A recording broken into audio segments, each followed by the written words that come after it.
सरगम studio Bodhgaya. नया नया सील हमर तोड़ दिल रे, जैसे तैसे काके सब छोड़ दिल रे,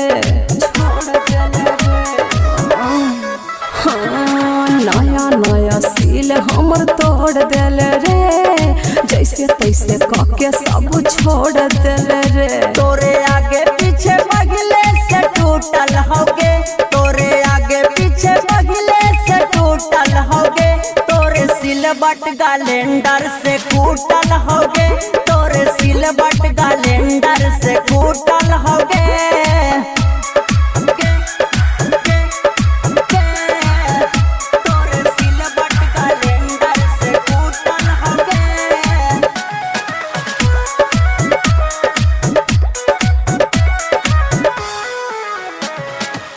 हमर समान सत मोल नइखे, पहिले से एकरा में होल नइखे।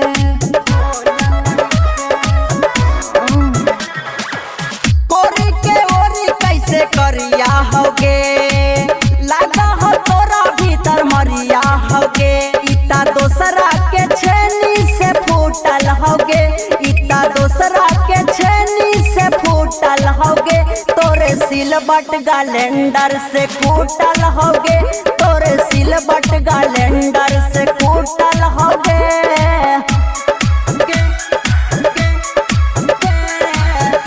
तोरे सिलबट कैलेंडर से कूटल होगे। म्यूजिक डायरेक्टर धर्मेंद्र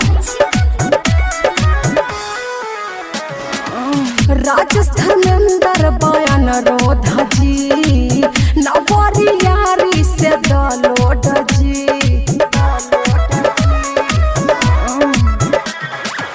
मिलल जोगाड़ ऐसन पहिला बेरी, और छला से कराबावल करी। दोस्त हमारा ना दिखाए कर लूटल होगे, दोस्त हमारा ना दिखाए कर लूटल होगे, तोरे सिलबट कैलेंडर से कूटल होगे, तोरे सिलबट कैलेंडर से कूटल होगे।